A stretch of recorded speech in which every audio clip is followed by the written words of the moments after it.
Bueno, hola, buenos días. Nos vamos conociendo un poquito más todos.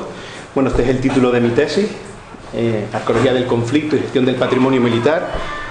Pues es una puesta en valor y uso turístico pues, del patrimonio, y el caso de estudio de campo que hemos elegido es el de la Segunda Guerra Mundial en Canarias, todo desde una perspectiva de la arqueología.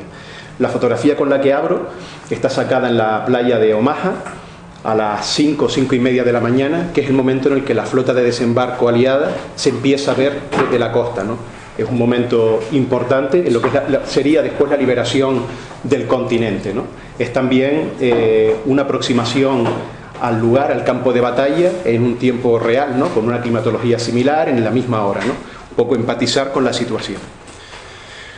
¿Qué es la arqueología del conflicto? Bueno, es una disciplina bastante nueva, en España muy poco trabajada, en el Reino Unido con un poco más de trabajo avanzado. Es una disciplina de estudio que trabaja los conflictos y su legado principalmente durante el siglo XX y siglo XXI. Una respuesta a la complejidad que tienen estos conflictos modernos, ¿no? Radicalmente diferente a la aproximación que se da desde la arqueología de los campos de batalla. Se entiende como un fenómeno multifacético, multidisciplinar, en el que los restos materiales poseen distintos significados, y esos significados son cambiantes en el tiempo. ¿Cuál es el planteamiento general o lo que buscamos nosotros con esta tesis? En primer lugar, romper el falso modelo de arqueología igual a prehistoria. Esa fue la primera lucha que tuve cuando quise hacer el doctorado. Nadie me quería coger en contemporánea, porque en contemporánea no hace falta la arqueología. O esa es la percepción que se tiene en los países del ámbito mediterráneo, con una arqueología entendida de una manera muy tradicional.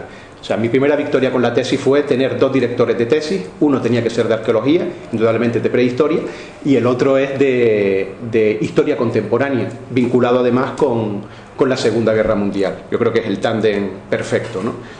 Y es esa primera lucha, esa primera victoria, ¿no?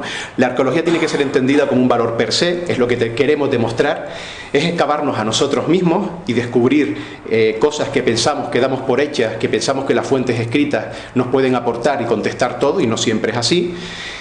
Es destacar ese atributo de multidisciplinaridad, que ya la arqueología lo tiene de por sí, pero que en la arqueología del conflicto quizás se multiplica, ¿no? Por esa diversidad de aproximaciones que nos da. Buscamos una narrativa distinta, no buscamos un discurso tradicional, la gran batalla, el gran conflicto, el gran general, el lugar concreto, sino bajamos a todos los planos y te aproximas a todos los niveles y a todos los individuos. Y como les decía al principio, la arqueología al final del día es una herramienta igual de válida para entender y comprender la historia contemporánea o la actual que vivimos, como cualquier otra herramienta que podemos usar en historia. Por supuesto, elemento clave la arqueología, su relación con la memoria histórica, lo estamos viendo todos los días en la prensa. Voy intercalando imágenes generales entre un discurso y otro, un poco para que también se hagan una idea de lo que estamos hablando, ¿de acuerdo? Esto es una visión clásica de lo que es un campo de batalla. Este es el saliente de Ypres, en Flandes, Primera Guerra Mundial, tal como se ve hoy en día. Una percepción convencional del campo de batalla, aunque ya empieza a sobredimensionarse, ¿no? Ya una batalla no se circunscribe solamente al tiempo que tarda un caballo en un día en recorrer una distancia. Un campo de batalla puede ocupar varios países. Aquí lo tenemos, por ejemplo, en la Primera y en la Segunda Guerra Mundial. Además hay un elemento principal que destaca aquí, lo tenemos, una especie de mojón, que marca el límite del avance máximo alemán en aquel momento. ¿Qué significa, hablando de arqueología y para la arqueología del conflicto?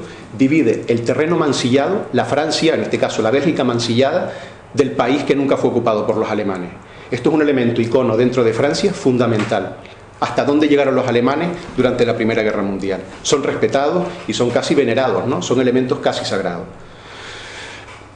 ¿Cuál es nuestro contexto de trabajo? Bueno, el contexto teórico, principalmente, no nos queda otro remedio que sustentarlos en trabajos de carácter internacional y experiencias internacionales, y el caso práctico creemos que, bueno, creemos no, sabemos que es aquí en Canarias. Fundamentar el marco teórico y este caso práctico, porque desde las humanidades estamos muy acostumbrados a hacer tesis muy descriptivas, poco prácticas, y una de las cosas que yo quería hacer con la tesis era precisamente que al final tuviéramos un elemento que nos pudiera dar unas bases para crear un nuevo producto. Un producto quizás de corte turístico para otro tipo de visitante que a lo mejor hoy en día no nos está visitando, que está vinculado con un patrimonio militar, con la Primera, con la Segunda Guerra Mundial, con los grandes conflictos. Buscamos con toda esta tesis la relación entre las personas, el objeto, el paisaje, entre el presente y el pasado, cómo se relaciona todo eso y cómo va cambiando. La cultura material no solo la entendemos como la guerra, va desde todos los elementos que están vinculados, los cementerios, o sea, las necrópolis, los souvenirs que se venden durante los conflictos, los recuerdos de guerra, los edificios, los pueblos destruidos, la memoria histórica. Y el paisaje es un artefacto más en todo esto. El paisaje tiene que ser entendido como un elemento más a trabajar, ¿no?, que encaja. Y cómo lo percibimos nosotros, cómo lo percibieron ellos en aquel momento y cómo hoy en día el paisaje puede seguir siendo parte de ese conflicto, ¿no? Un paisaje muy conflictivo es el Valle de los Caídos, por ejemplo, ¿no? La arqueología, ¿qué puede aportar? ¿Qué puede aportar? Pues bueno, aquí tenemos una imagen que yo creo que es tremendamente impactante. Aquí tenemos todo un discurso. Son dos objetos sacados de una fosa común, vinculados con el Holocausto. Por separado quizás no nos dan demasiada información, juntos y en el contexto en el que lo estamos poniendo nos están contando una historia. Podemos escribir un libro de 1000 páginas que yo creo que va a ser muy difícil que esta imagen por sí misma cause el mismo efecto que ese libro, ¿no? El broche de la izquierda, de la derecha, pertenece a una niña de origen judío, es un elemento que en determinadas culturas del este se le regala a la niña en el momento de paso de la pubertad o cuando entra en la pubertad, o sea, es un elemento vinculado con un vínculo religioso y también de rito de paso, y el otro es la bala que acabó con ella. O sea, tenemos todo el discurso escrito solamente en esa imagen. Es interesante porque además este museo que he visitado hace una lectura del Holocausto muy, muy dura y muy abierta, que yo creo que es tremendamente correcta y una apuesta de futuro muy interesante, ¿no? Entra dentro de toda esta percepción que podemos tener de los conflictos. ¿Por qué la veo interesante? Es una exposición lineal en la que tú tienes que pasar por todos los expositores, donde hay mucha gente, muchos niños, donde los niños principalmente están jugando constantemente por todo el museo, porque hay un momento, el museo es exageradamente grande, ¿no?, donde se aburren y entonces no pueden escapar de la exposición, pero cuando entran en esta sala, el comportamiento cambia. Hay algo que se lo indica. ¿Cómo vamos? Bien. Vamos bien. Fundamentos teóricos. Tienes que acelerar un poco. Vale, aceleramos. Fundamentos teóricos. Bueno, el cambio empieza después de la Segunda Guerra Mundial con un cambio social. La arqueología del conflicto, la arqueología industrial es el primer elemento, es cuando la sociedad toma el control de qué patrimonio quiere defender y con qué patrimonio quiere identificarse.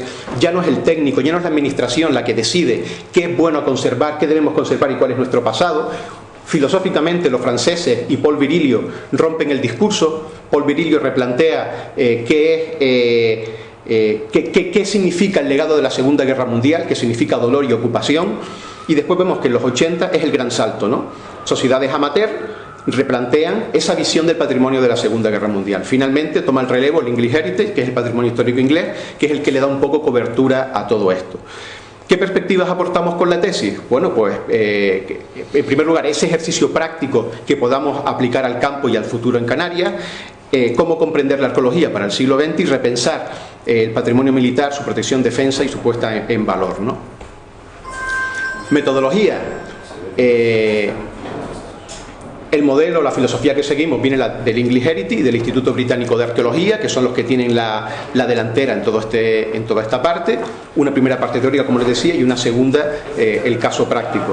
Las fuentes consultadas hasta el momento son para la tesis. Anteriormente, antes de comenzar, tuve la oportunidad, por motivos laborales, de visitar los escenarios, museos y los lugares de conflicto. Primera, Segunda Guerra Mundial y Edad Media en Europa. El último año que hemos hecho, visitamos los archivos nacionales en el Reino Unido, que nos dio toda la documentación sobre el plan de invasión británica a las Islas Canarias, en concreto Gran Canaria. Hablamos y mantuvimos reuniones con el English Heritage, el Instituto Británico de Arqueología, visitamos los archivos intermedios militares de Canarias y el Archivo Naval, con una experiencia bastante negativa. De la bibliografía recopilada tenemos, yo creo que prácticamente el 95%, ya es exagerado, no voy a poder procesar toda esta información. Unos 1.200 artículos, más 25 tesis, los 130 libros, tampoco hay demasiado publicado sobre el tema, y además se añade al trabajo realizado pues, una prospección que hicimos el año pasado en Francia, vinculado con el aniversario de la Primera Guerra Mundial, la rehabilitación y trabajo en el Pico de Bandama, y la intervención en el búnker del Confital, la batería de San Juan y la batería de Buenarteme durante el último año, a escala muy pequeña, ¿de acuerdo? Ejemplos de intervenciones. Esto es una estructura básica del trabajo, cambiante, seguramente la modificaremos a lo largo de la tesis, pero bueno, es un punto de partida. Elementos ¿Puedes volver a la imagen? ¿Me explicas un poco, si no te importa? Básicamente hay tres partes principales. Una primera parte de presentación, terminología, un poco elementos filosóficos y demás, explicando de dónde viene, cómo evoluciona la arqueología para el siglo XX, qué es la arqueología del conflicto, qué es el turismo oscuro. Una segunda parte donde ya profundizamos más en ese turismo oscuro y en la evolución de la arqueología del conflicto. Y la tercera parte que sería el caso práctico, ¿no? Vinculado, como digo, a la Segunda Guerra Mundial. Seguramente será los trabajos que hemos realizado en Bandama. La prospección de este año, entre los objetivos era localizar explosivo activo todavía. Cronograma. Bueno, más o menos pueden echar ahí un vistazo. El primer año más o menos está cubierto. Quizás lo que más me preocupa, claro, como uno trabaja también y hay momentos en los que la cosa se pone bastante complicada, me preocupa sobre todo el momento de redacción. De hecho, quería empezar a redactar ya estas Navidades para que se me quite un poco el estrés. Y bueno, vamos viendo. Y la estancia fuera, quizás es el elemento que no acabo de conseguir cuadrar y coordinar con mi vida laboral. Yo estoy seguro que en los cursos de doctorado habrá sensibilidad en este aspecto. Dificultades con el trabajo, bueno, la historia oral, trabajamos con una historia viva, los testigos, los descendientes, hay vínculos emocionales con el patrimonio del que estamos hablando, eso es muy importante. Eso no ocurre en otras arqueologías.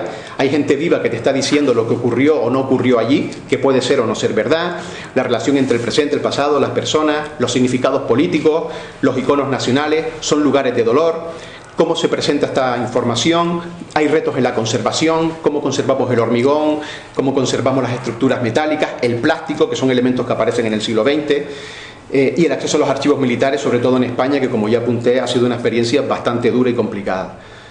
Y ya está. Muy bien, muchas gracias.